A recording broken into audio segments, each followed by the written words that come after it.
Harry Houdini here in Australia, and we're back with another video. Now, it's been a bit delayed. I know I said it'd be out the next night, but there was some Facebook drama. That's not unusual, is it?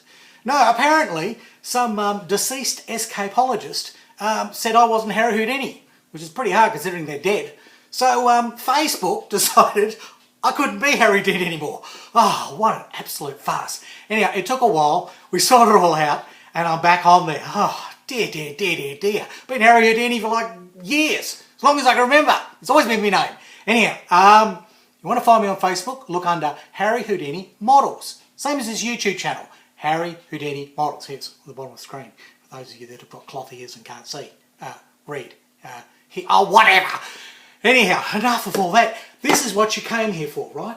It's the FT-17, and I have been working furiously, and I have been furious, I can tell you, but I have been working very hard on that suspension, trying to show you how I got that one side done, which I showed you in the last video, and I've done the other side, the right side this time, and I've gone through all the little tricks and tips and things that I figured out as I went along. I'm going to share it with you now. So, sit back, it's going to be a big one. You might need to pause the tape here and make some popcorn. Or at least get a cuppa. Alright, so here is the rest of this video on the FT-17 about suspension. Right, we'll start here at step 8 to begin the assembly of the wheels and the suspension. Now, I have already completed steps A and B, which is what I used to do this assembly here for the left side, and we're going to do the right side this time, which means we need to do C and D. And E is common to both, which is just all the little wheels, and we'll repeat that, and then we'll skip step 9 and we'll go to step 10. We'll do that later. But first of all, these two bogies. Now, they need to be assembled with this little fulcrum here the right way around. Now, it's pretty easy for the big one, because this big one has got a curvy end, and it's got a flat end, so it's pretty obvious to tell. In the drawings, the curvy end goes down there, away you go. You've got these little side pieces to go on, and some of them have scores in, some of them have little scores in them, and then some of them don't, so it's easy to work out which are which. When I did A and B, we didn't have the scores on this side, they were on the hidden side of the drawing. This time we're going to see them, because obviously it's going to be a reflection. But this part, D21, that caused me a bit of trouble when I did B, because it's not really obvious what's going on there. Because if you have a look at D21, which is this one, it's sort of fairly symmetrical in its shape, but the pivot pin is to one side, and unless your eyes are better than mine, it's really hard to tell in those drawings exactly whereabouts is that pivot pin. Is it to that side or is it to this side? And I actually put it on around the wrong way. So what I'm going to do first is I'll cut those two parts out, and they fit on to these bases, these sides, right, which is these sides here. That's where they're eventually going to go. They're going to go in here. So what we'll do is we'll first cut those out and find out which way round they should both go, because unless you get that right, when you go to assemble it, your bogies are sort of buggered.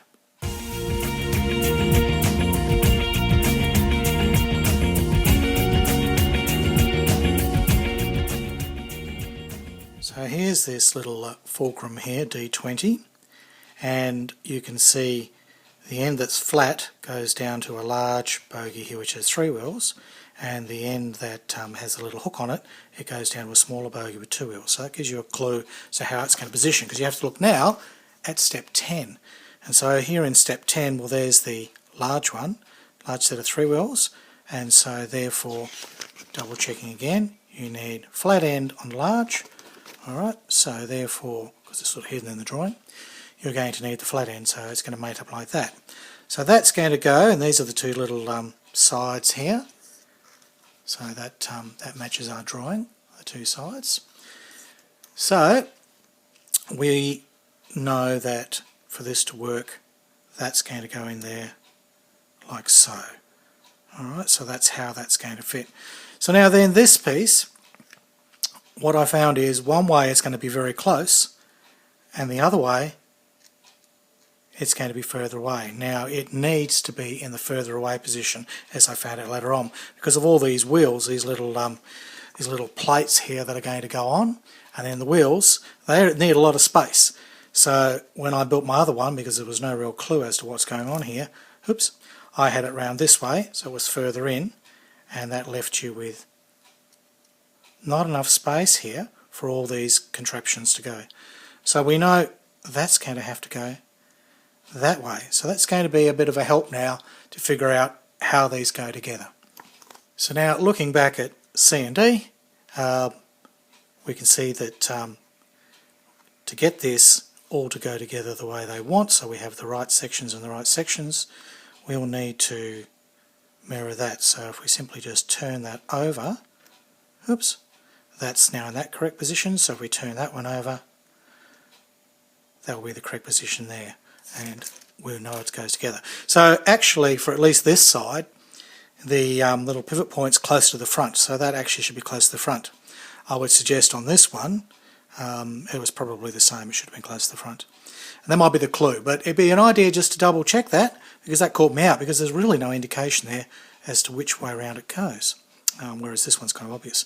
So now I've got that right, I can cut out all these parts and all these pieces and assemble these bogies and move on to the final assembly of the whole suspension.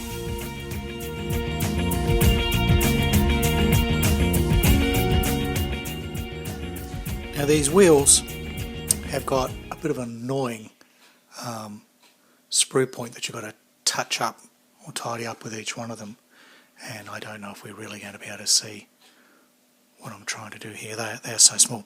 Now the biggest problem is, I mean, it's easy enough to make them round, that's not the issue. The problem is the sprue point goes right inside to this little channel here. So I found my diamond file was the better way to get in there and actually clean out the channel first, and that removed most of the sprue that was left over. I mean, I was lucky that I'm using my little micro shear sprue cutters, and they allow me to cut up pretty close. So I found, use my diamond file to take the channel out, then do the little lip around the edge of the rim again, and this has taken away most of the leftover sprue, and then it's only a tiny little job to very gently, because remember this plastic is so soft, very gently get your round in. So that one's done. So that then becomes a lot easier. So again, down the trough, get that bit of sprue out of the trough by pushing up against the side that of that little rim there, and then the outside, that's about it. And then you can sort of eyeball it and go, are there any peaks? And usually there's only a couple of tiny little things, and that's it. So those wheels, although they're really tiny and it seems so fiddly, that's the method I found to get them done really quickly, because really most of the sprue point is actually not on the edge of that little wheel, it's in the trough and just hanging off the edge of the rim. Once you've got that removed, it's not much left to quickly round and you're away. Now it's taken me about 20 minutes to get all the wheels and these little side flanges ready here for step C, and you have to be careful you get them all in the right order. They're all different, they all have different locating pins and different slots and things, so it is important to lay them out, be sure you know what's going on. Now you hardly glue anything.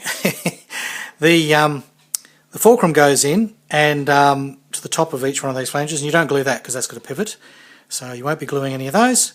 And the wheels go in, you don't glue those because they've got to spin around. The only things that get glued are these tiny little locating pins, and they have corresponding notches in the other side, and that's why you need to make sure you get the right piece in the right section, because they're all different.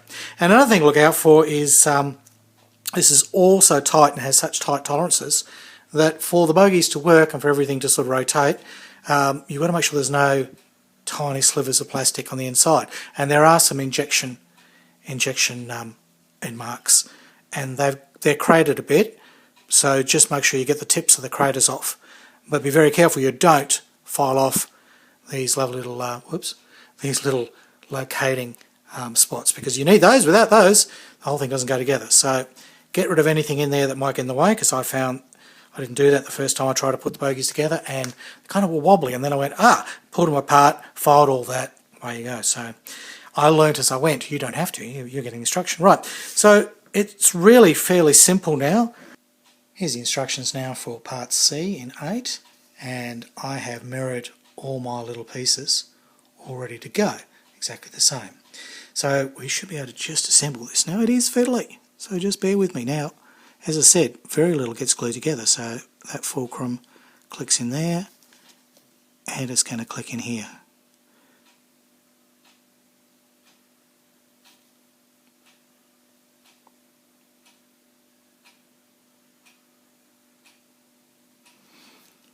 We'll come back to that.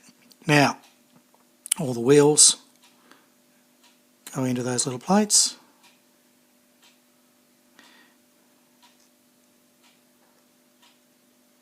In fact, I found last time it was easier just to do one plate at a time, so we won't worry about that one for the moment.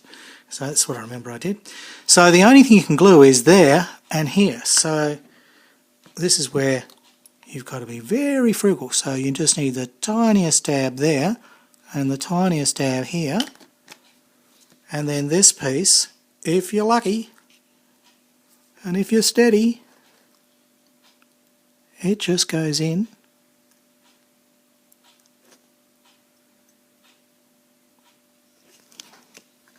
As I said, it does get a bit fiddly, and it's even more fiddly when you're doing it sideways because you've got a bloody iPad in your face. Right, we're just about there.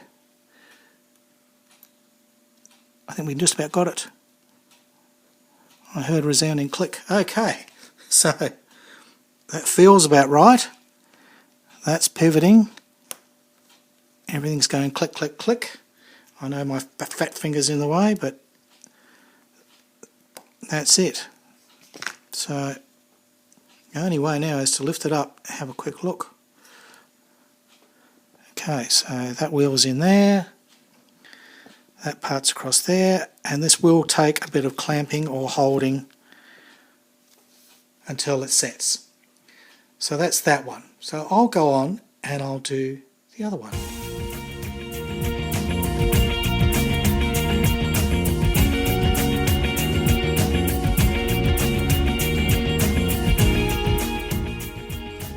There we go, I've got that bogey assembled, and as I said, what I found when I was doing the other one is once you've got it basically just touching where you've glued, pick it up and squeeze it with your fingers, because that then made sure that it's set really well. Otherwise mine ended up a little bit loose. I had to pull them a bit and have another go. So that's had a good clamp now, and they look fine. So they pivot. They're going to do everything they're supposed to do. I haven't got glue where I shouldn't have, and all those little locating pins have done the job. Now, most of this is going to be hidden, and that's sort of the frustrating bit. I spent a lot of time cleaning up all of these and cleaning up these plates and making everything look perfect, and it's a waste of time, because by the time you get your plate in and you pop this little fella in its spot, right, that's all you're going to see is the tiny bit at the bottom there, right? So there's not a lot of cleanup. The only thing you've got to worry about is making sure there's no injection pin marks or a bit of buried plastic that are going to stop your bogies from doing their job. Okay, so there they go. Bogey fever. We got the bogey fever. Sorry. But they are cute. And like a lot of things in this kit, it's quite a joy once you've assembled a moving piece, and you can see that it actually functions just like a real one. All right, well, enough ginning around and messing about and playing with your toys here, Harry and Eddie. Let's get on. I'll do the other bogey, exactly the same method, and then we can jump to step 10 and assemble that entire suspension.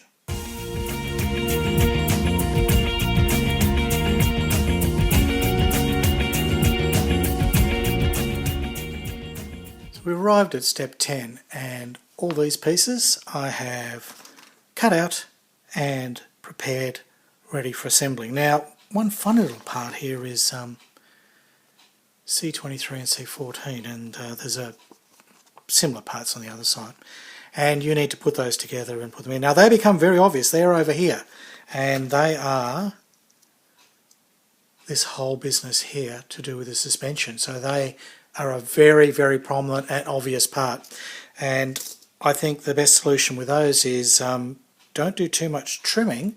leave them, because you've really got to get it to look like one thing, is to assemble it just after you've trimmed it and make sure it mates up. Then cement it and then go in and file all those edges, because this has got to end up looking like one part. So I'll get on and I'll do that. There's also a couple of little springs here you just got to watch out for. They're hardly seen actually, only the tiny end of this one, which is spring D13, only this tiny end here even appears anywhere. This spring here, D12, by the time you get all this stuff in, it's lost in the middle. I don't think, if you didn't even put it in, I don't think it'd matter, but I'll put it in anyway. And there's a little, you've got to make sure that you get this nice and round. This is the locking pin that's going to take the sprocket and this little tensioner arm here. So I've got all the pieces ready. I'll get on with this and assemble all that.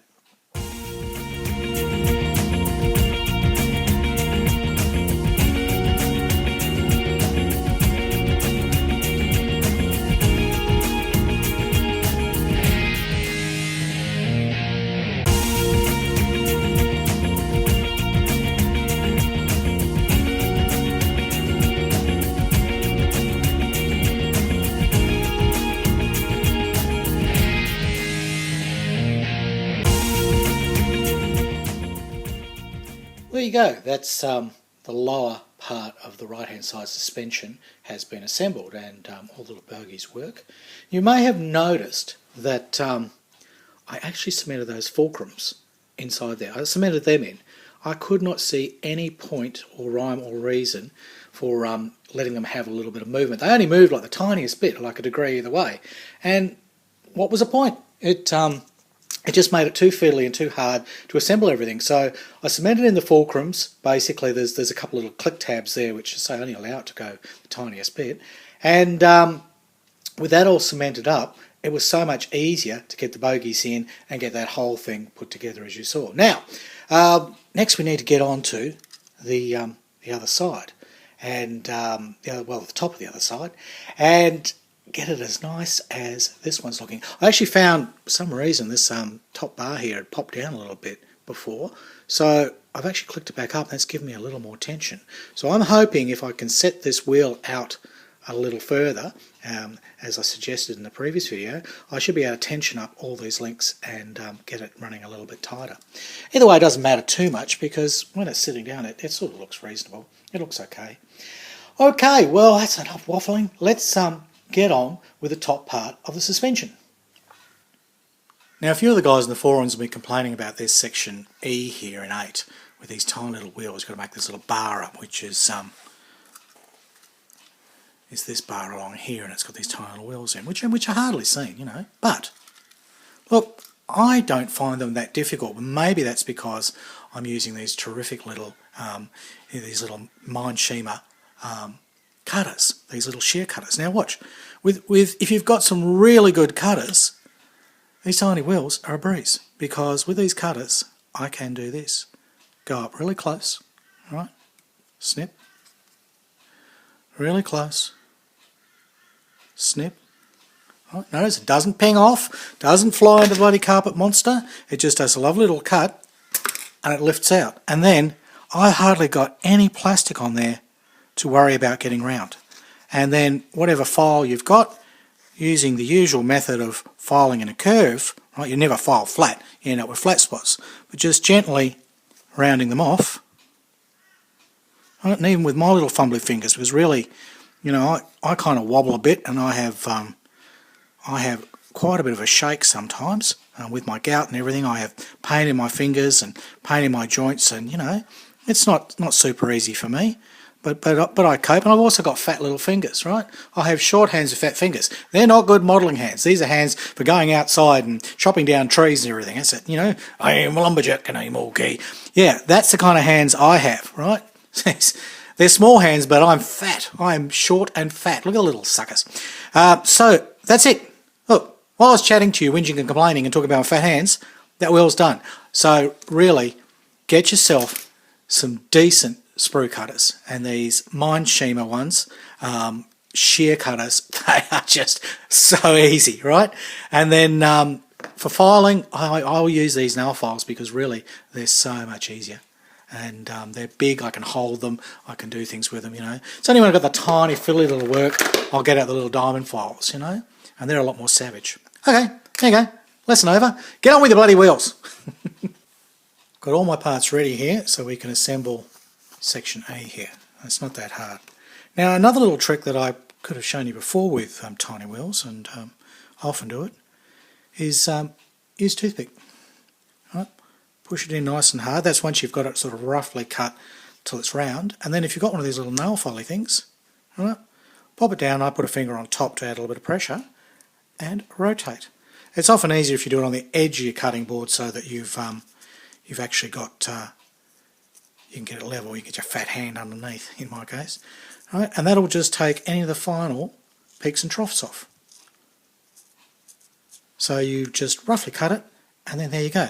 Now, the last way to even solve the problem even further is the spiral on these is only connected to one of the rims, either the top or the bottom rim, right?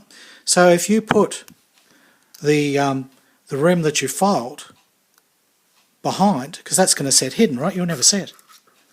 Because in here, you've got this edge, which you will see, and then you've got the other wheel rim way back there. You'll never see it. You'll never see it in a month of Sundays. So you can hide little imperfections. You don't have to worry too much about these little wheels. Figure out which bits are going to show and which bits aren't going to show, and that's all you need to do. All right, now it's time to get on with the assembly, and this is where you actually use one of the metal parts, and there's a few springs and little metal bits in this kit, and this is the time to put that in. Let's get that done.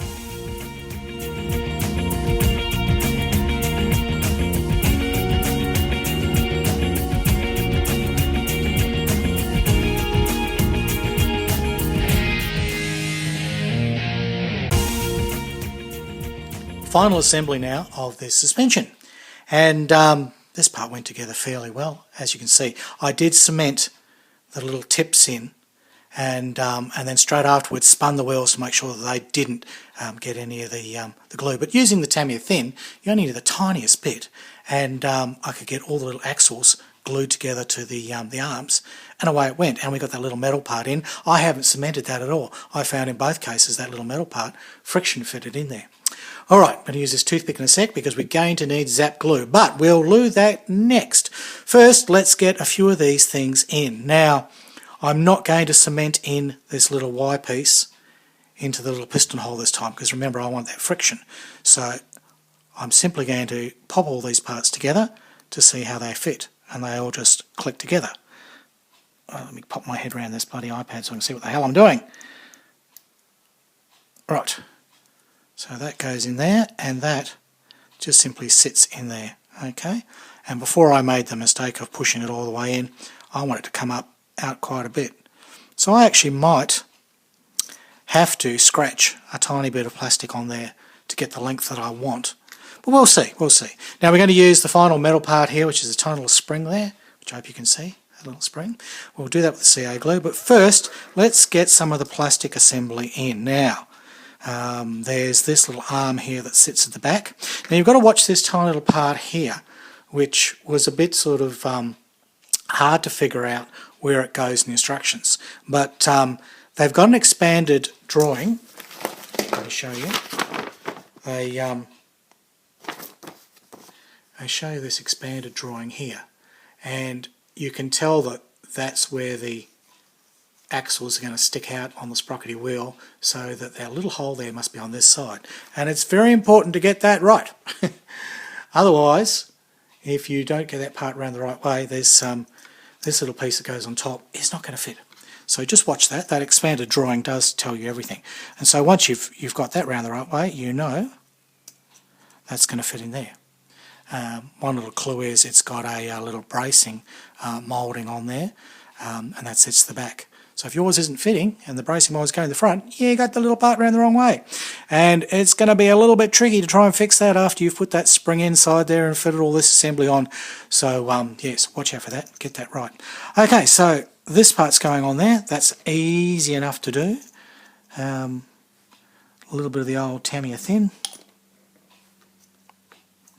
Pop him in, around the right way. As you can see, these are my fumbling fingers. and I struggle, but I cope.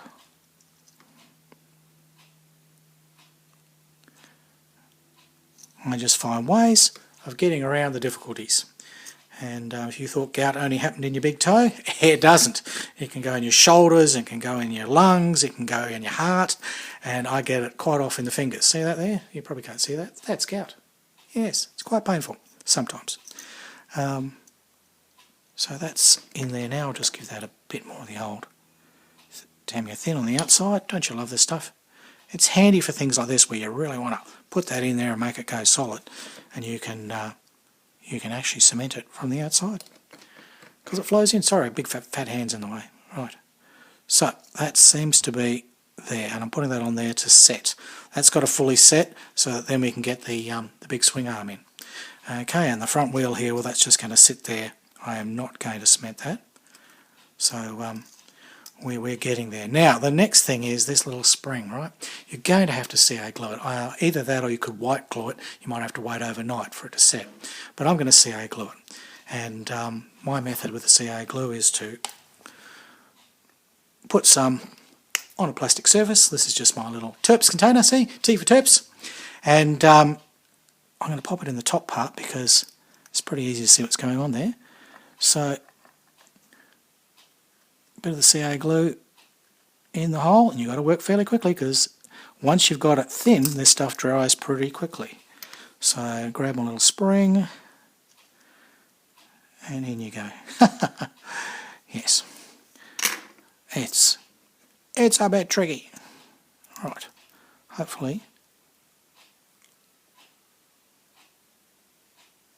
And this happened before. So dip the spring in there, and then pop it in. That seems to be, I think that's what I ended up doing last time because of my fumbling fingers. Come on, CA glue. Again, if you've got too much CA glue, it takes forever to dry. When you've got the tiniest bit, it sticks to bloody everything. Alright, that CA glue has now dried, and that spring is set in place. So we are ready to start assembling this whole mechanism. Now, the back here, that's had time to set as well. That's why I've done it this way, to allow both of these parts to set fully before trying to even attempt to pop this together. So this just clicks into here with a bit of luck, with a bit of persuasion.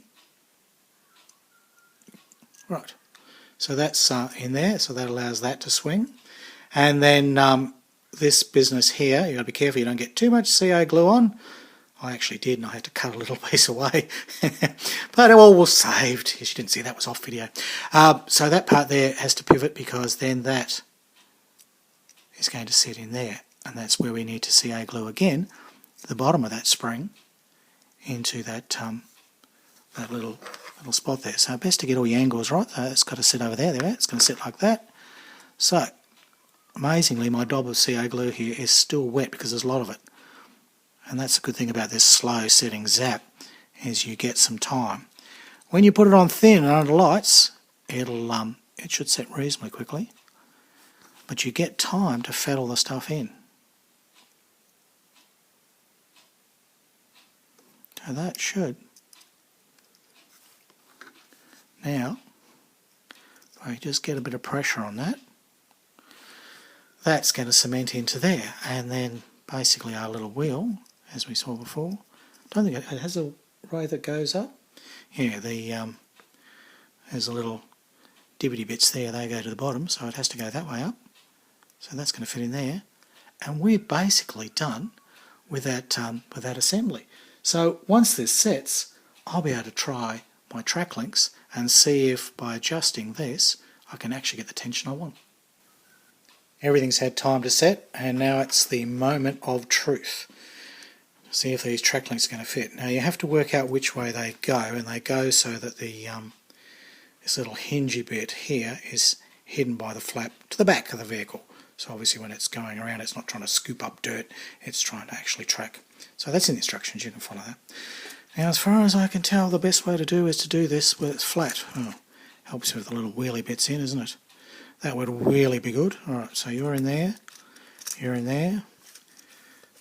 I've got the correct number of links on here, attach it to the sprocket like you always do when you're putting track links on, because that's the one thing that's not going to slide around.